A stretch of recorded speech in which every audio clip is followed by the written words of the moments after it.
Alelungwa dengomba bato mwendo boko kakaseko boko kakate tina mokolo mwalelo tokozala arbitre di esengo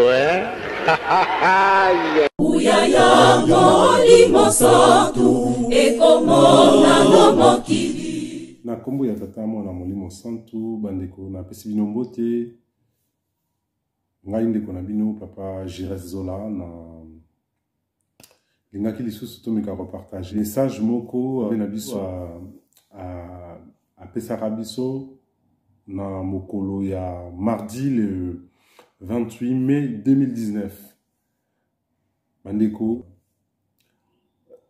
vraiment c'est un message moko très important pour la biso nyonso vie ba temps auto komi nango vraiment na mona ki kiza malamu faut vraiment to meka ko partager yango elongo na bino bandeko bandeko na yebaka te ke nzambe soka monisi o likambo ezali niongo o nzambe akotisi yo ndenge toyokaka mokili ndenge balobaka zala na niongo ya muta mokili kasi kozala na niongo ya nzambe te wana vraiment nga mpe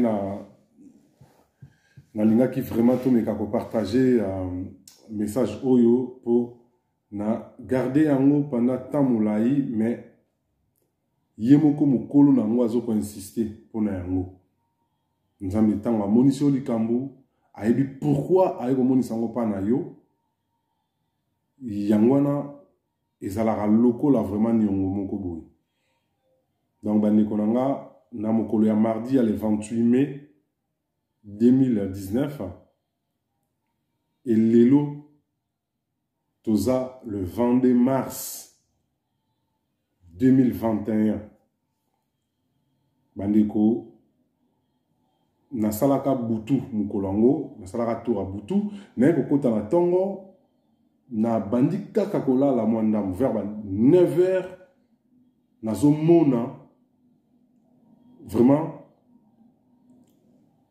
bazolakisa nga makambo en même temps donc nazomona naza na bandroit différent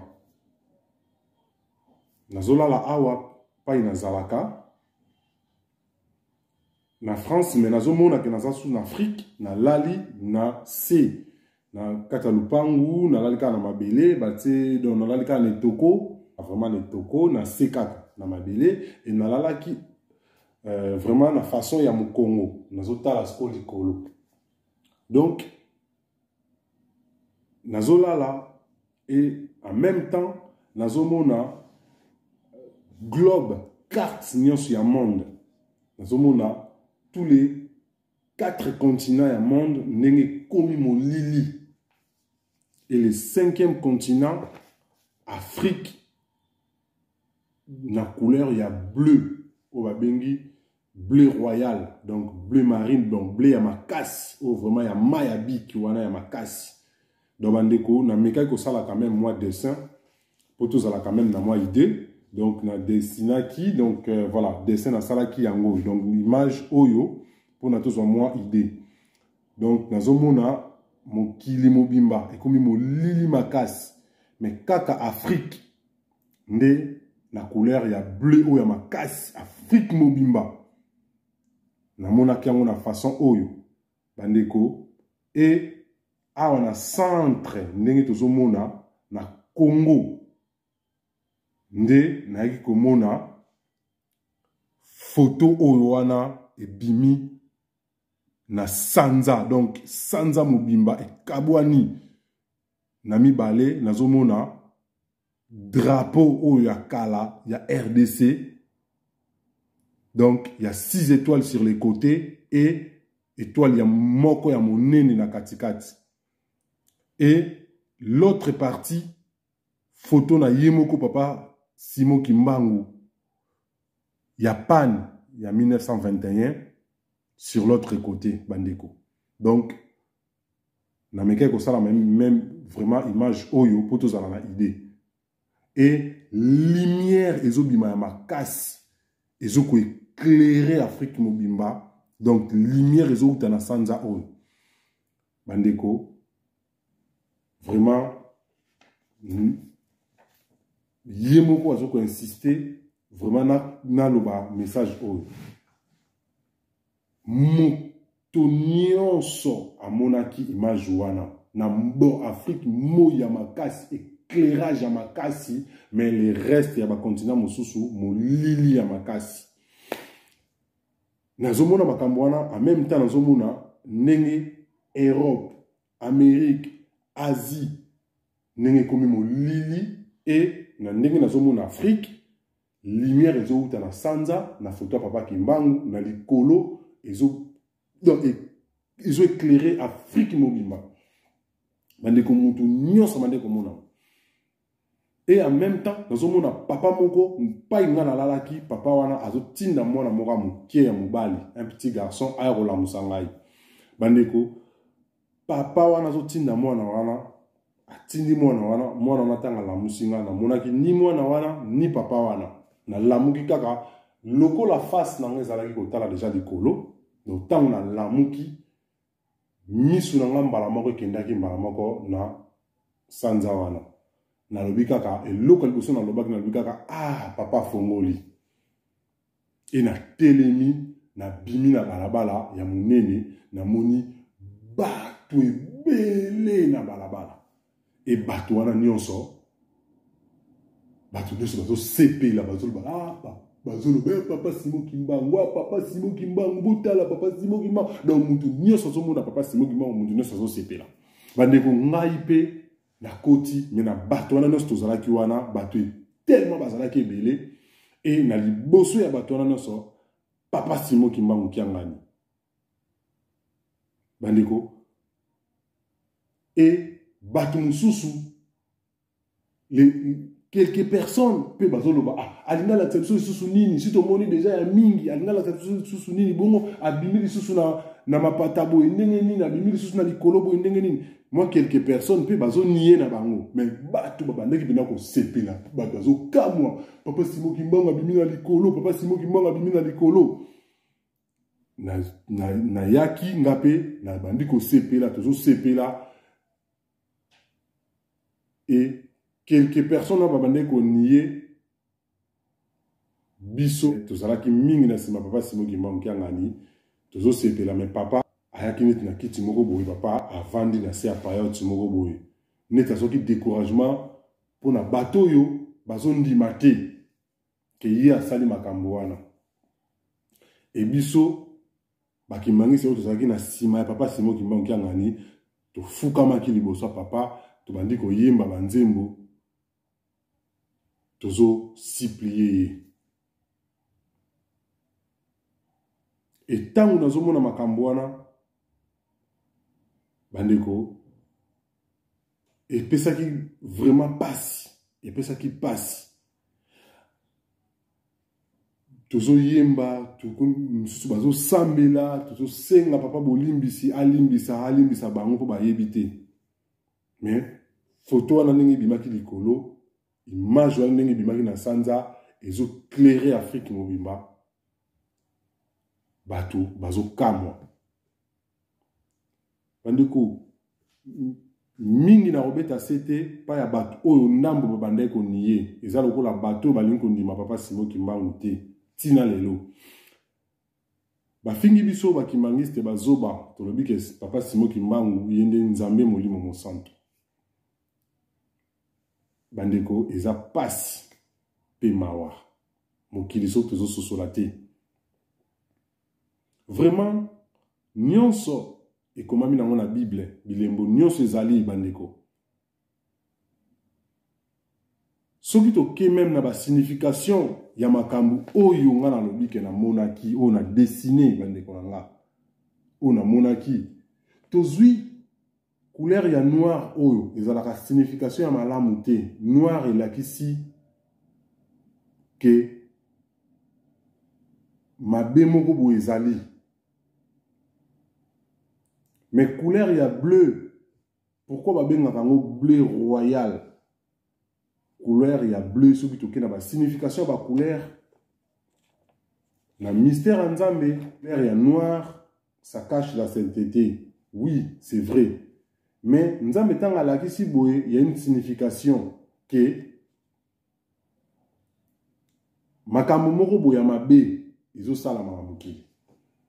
Et les autres zo mona ngo bande konanga. Couleur ya blé la kisarabo konzi. Ya ba benga ngo blé royal. Couleur ya ba roi. Il a ce pouvoir. Et ce totali bien na drapeau oyo abiso ya Congo ya kala. Bandeko ezalaki na 6 étoiles et 7e étoile na katikati ya munene. Bandeko ezana signification. Bandeko elinko loba nini? Afrique est comme bleu, lumière na Afrique, mais le reste du monde molili. Bandeko lelo tozo mona ngo, lelo tozo mona maladi oyo eyeli biso na mokili. Monde entier na ngonga oyo muto akoluba ayebi makambo ezoleka na monde te, peut-être aza muto avandaka na mokili oyo te. Mais lokola toza biso nyonso ta mokili oyo muto akosala assemblage aza te, biso nyonso toyebi ke monde eza bouge.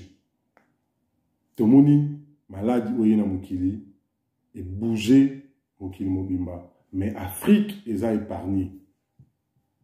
Et là kisi bokonzi moko bo ezoko telema na Afrique et bokonzi ngo eza ya nani, bokonzi ngo eza ya Nzambe Molimo Santo Papa Simon Kimbangu. Parce que soki tozongi na drapeau na biso ya 7 étoiles, ba étoile na biso wana étoile ezaka signe ya richesse, couleur jaune, ezaka signe ya richesse.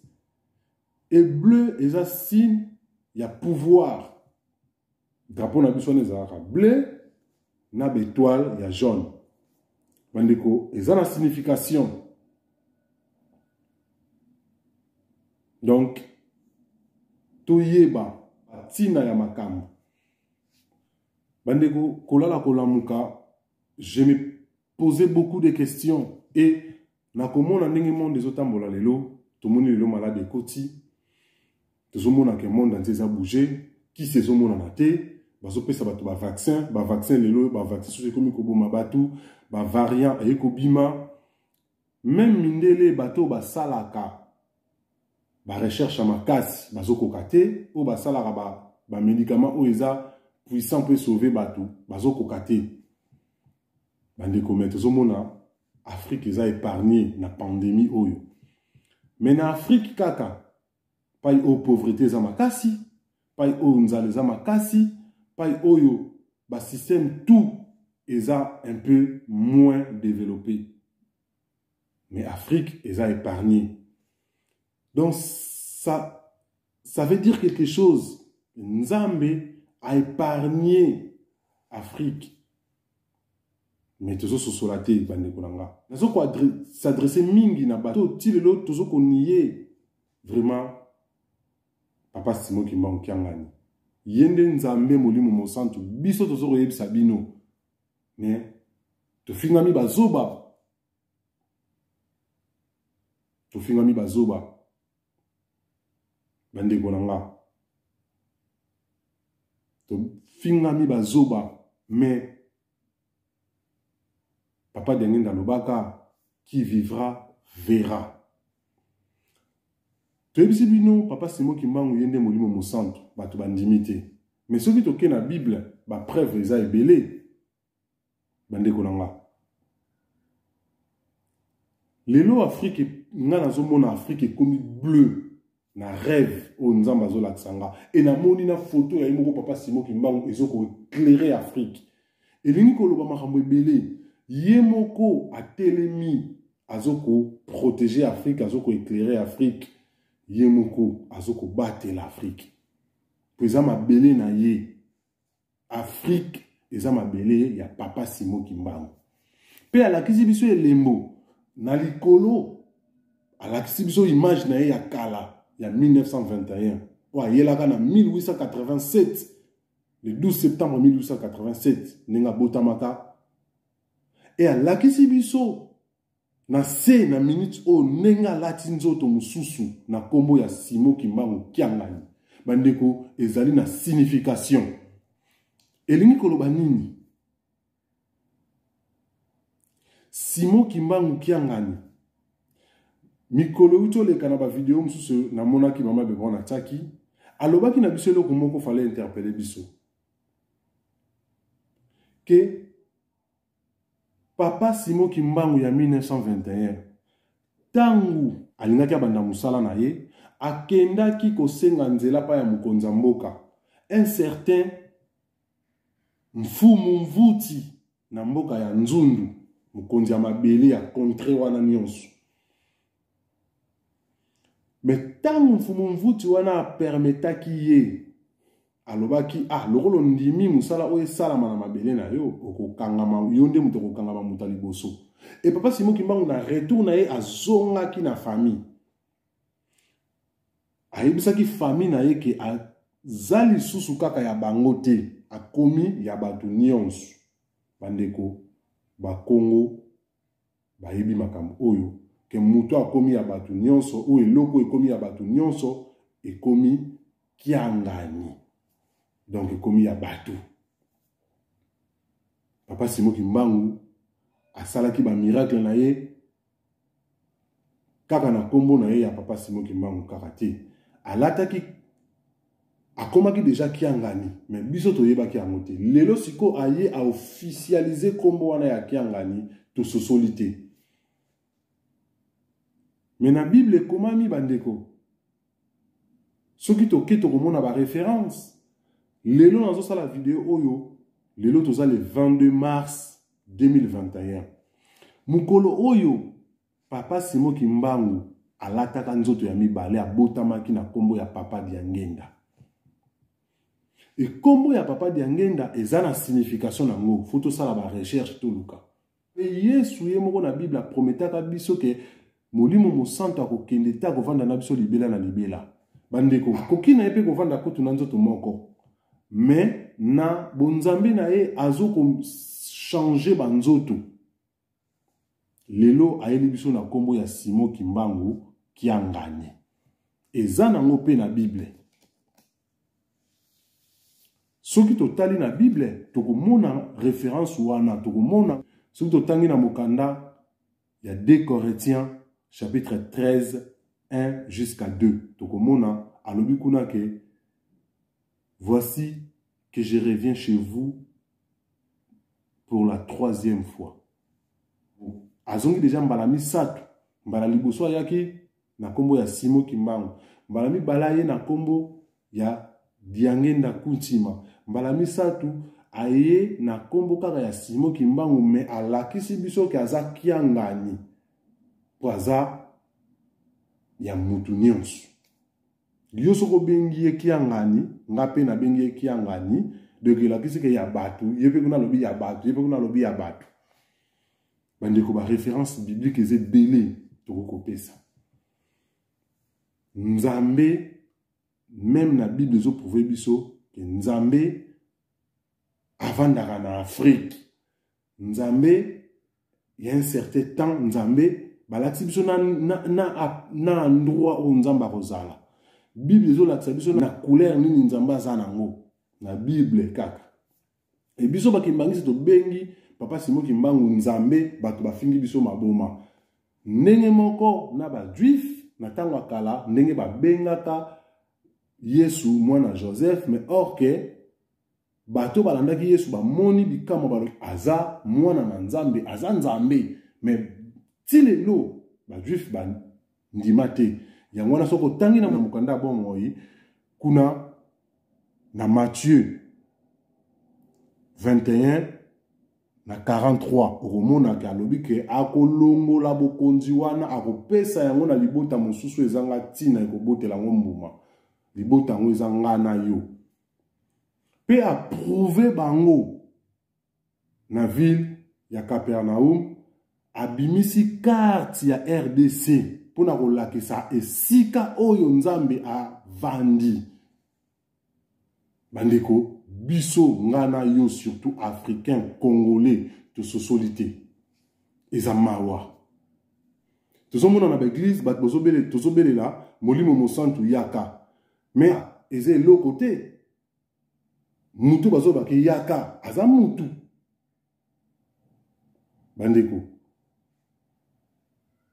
soki Yesu alobaki ke soki ngai na kete ye akoya te soki azalaki eloko akoya koloba te ke ye mais lokola aza mutu alobi ke ye efoya mais soki totangi bien Bible na mokanda ya Genèse na 18 tokomona kuna ye moko nzambe ndenga mikabolaka na misato na trinité na ye tokomona Dieu le Père, Dieu le Fils et Dieu le Saint-Esprit tangu bayaki kopesa Abraham promesse na Sarah tangu bayaki kopesa bango promesse ya kobota mais bandimaki te po akomaki déjà na 100 ans moi ça akomaki déjà na 90 ans et oyo apesaki promesse wana c'est lui le Saint-Esprit parce que ye mutu ayebi secret ya mutu ye mutu asouffla l'âme na kati ya mutu Dieu le Père asali corps notre Seigneur Jésus-Christ a été maïna makila et le Saint-Esprit a soufflé dans l'homme.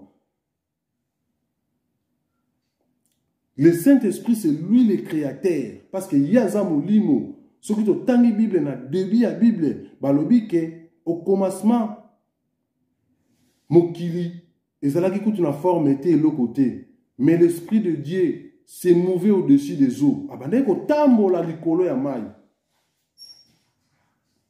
Et ce qui est bien, tu remontes à ce temps où il y a ce baptême. Yé moko kaka, papa na yé molimo mo santo, aloba ki. Que oyo mwana na nga ya bolingo. Tango alobi, a se transformé en colombe, a kiti, a écouté les mains, mwana na yé na lipeka. Po yé so loba ki ke tata na nga yi, a tika kanga ata mokete. Ndeko to sosola, to sana nzambe. Totanga, na Esaïe 19, verset 19, tina 20. Oromona, et paille oyo, et lembo, et kolakisa, nzambe paille yazali. Biso toye bisibino, ke nzambe avandi na RDC, na Congo, na mboka nkamba, et lembo wane ezali kuna. Bato, tondimité, bato tozotia tembe tobengi bakimbangiste maboma. Bandeko eza mawa, lelo tomoni malade ekoti, Afrique eza épargnée, eza tana yo mutu mwindo. Bandeko tozala mayele, eloko nga na monaki, likambo nga na monaki, bandeko ezo lakisa. Bokonzi ya nzambe ndenge ezo telema na Afrique, ezo lakisa pouvoir ya nzambe ndenge ezo telema na Afrique, ezo lakisa. Bandeko na nga, tososola nzambe na biso kimbangu. Tozana nzambe na Afrique. Papa Simo Kimbangu kiangani. Yende nzambe molimo mosantu. Likambo wana nga tangu na moni, bandeko. Tangu na lamuki. Na zoka, na bandiko sambela na zole la miziki ya makasi zobeta na matoi na nga. Mama na nga na ndako yembangu. Atuninga me papa, nini. Ayo kutanga deja nazo sambela moye na répondre les alagité. Tant na sisi prière na tuni mama musique nezo beta na télé kuna na salon. Abi nanga papa musique ya tama kote zo beta. Mais na bande ko yoka musique ya makasi na matoi nanga. Nazo ka ben streamer zo beta. Mais avant d'instrument, naoki nzembo oyo tata nzambe akosaka te banananga.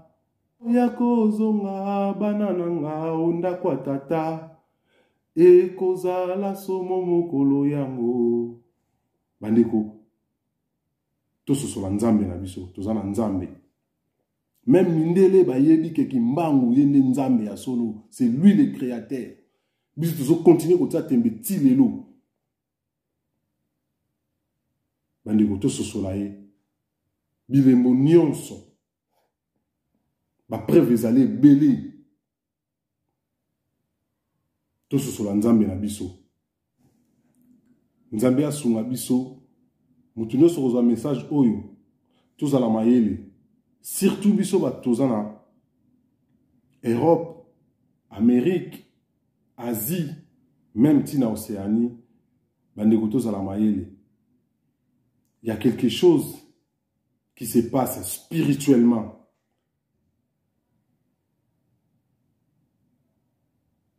Après ça, biso na ba année 60, après ça biso indépendance qui est politique, mais jusqu'à présent tout ça vraiment indépendanté.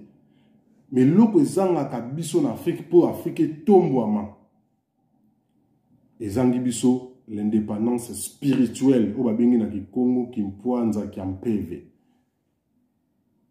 Papa Simo Kimbango yaki na trois pouvoirs, pouvoir politique, pouvoir scientifique et pouvoir spirituel. Nangonga oyo pouvoir spirituel on est au élément pour moto moyindo amiyeba et pouvoir spirituel wana yangwane ko mema nyonso. Bandeko to sosola Kimbangu. Kimbangu nde nzambe ya solo. Na mokanda ya Daniel 2, na 21, tina 22, Daniel a dit qu'il y a un Dieu dans les cieux qui révèle des choses cachées. Et comme il y a Kimbangu, il a ici les révélateurs des choses cachées. Bandeko, Kimbangu yende nzambe ya solo. Pour te bele laka, dans l'église, le Saint-Esprit vient nous révéler. Tant que le barake aya, mais si koyo akoyande nini. Poza molimo, atambola kana molimo, mais azana capacité à kolata nzoto. Jésus-Christ ayaki na mukili. Nyon c'est ça prouvé dans la Bible. Dieu le Père ayaki déjà na mukili. Na kombo ya Melchisedek avandaki papa Abraham kutu abandeko kiko pesa badon na ye tokotanga ngona mukanda ya Hébreu tokomona ngona Hébreu 7. Donc nzambe ye moko atikaki likolo ye na mukili bandeko soki totali na mukanda ya Ézéchiel 43 7 jusqu'à 9. Romona kuna nzamba zola ksa pai oyo akotia makolo na ye. Tokei na mokanda ya Apocalypse 21 de 1 jusqu'à 8. Mais na troisième verset alakisi vraiment bien pai oyo ya kovanda na Sion montagne sainte. Mais ce que vous voulez que Nzambe aza mutute, molimo mosanto aza mutute, aza molimo. Mais non, en réalité dans l'homme, c'est l'esprit. Donc, oyo nzoto eza nango kaka enveloppe, mais en réalité ngai naza molimo. Et yesikoyo aza molimo, mais aza saint, molimo mosantu. Nini ko empêcher yenzambe ala tanzoto. Mandeko même na Bible, surtout tangi bien Bible, tu comprendre, tu comprendre que ce n'est pas la première fois nzambe aya na mukili. Nzambe esi aya na mukili, yemoko Dieu le Père na livre ya Hébreu okomona kuna na Hébreu 7 okomona ba déterminer nzambe nenga zaki na mukili. Na kombo ya Melchisedek apparaîtra et akufate abotamate apparaîtra kaka. Et a disparaîtra après, akufa pété. Donc abotamate akufa pété. Après ko tinda mwana na ye Yesu Christ. La deuxième phase, Yesu Christ a qui pour nous racheter masumu na biso. Et Jésus a précisé biso bien dans Jean 14 que a ko tinda la biso musungi mususu. Mais biso de solité dans Jean 14 de 13 jusqu'à 17. Tokomona ce qui to tangi et dans Jean 16 Aïe confirmer en bien. Le défenseur. Alors que tant où le défenseur wana roya. Arosala makamu mingi me batba roye ba ete me bino roye ba ye parce que bino boza ye. Il faudrait mieux que ngana kende pour les défenseurs wana aya. Pour ceux qui ngana kete moye les défenseurs aya exact. Si que les défenseurs bolobi ko non eza esprit. Et kolo yesu a promettre biso que ça na mususu roya arosala mingi koleka kutungai. Papa Kimbangu asala plus que kolo yesu. Pour yesu a promettre ngalobi makambo moyena dévoiler les binongo ezate pour comprendre en ôté nangonga o mais ye wana aroya ko fungula binongo nyonso aroya ko dévoiler binongo nyonso. Donc tata nzambe ayaki kolo yesu aye et etikali siko molimo mosantu aya yangwana papa Kimbangu ayaki po yende molimo mosantu. Donc faut ko kisa makambo na ye ndenge kaka loba na mokanda ya bomoy. Bande konanga to sosola nzambe na biso papa Simon Kimbangu kiangani. Alobi na biso kako kende te arozana biso libela na libela azo changer nzoto mukolo azo kufa le 12 octobre 1951 le vendredi na 15h pe na 15h pile il y a le même jour le 12 octobre 1951 azo bota malisusu na nkamba po prometaka déjà papa na biso bongo bandeko nini disusu oyo biso to kotela tembe que papa Simon Kimbangu aza nzambe azo changer banzoto lelo yowana alati veste avandi na kiti papa Simon Kimbangu kiangani bandeko biso misu tozana ba preuve to moni bandeko to sosola ye aza nzambe ya solo tozala mayele ndenge komama na Bible moto nyonso ta koyeba ye o kaka koyeba ye o aza na elembo na ye bandeko to sepela nzambe alingi biso tozana nzambe ya solo et lelo to moni mokili mombeza bouger mais Afrique eza toujours na kimia nango soki tozomi kotsa na makambo ba coronavirus oyo eza kaka po tozolanda ndenge mokili ezotambola mais or que Afrique eza nango épargné na makambo oyo po eza temps ya nzambe molimo mosantu papa Simon Kimbangu kiangani bandeko merci na moto nyonso oyo ozali bapo ya kotala video oyo topesi merci mingi na mama Bebron ndenge apesi biso space na ye na tososola Kimbangu po tomeka partager message oyo botikala malamu tosilisi na biso na kombo ya tata mwana pe tata molimo mosantu amen.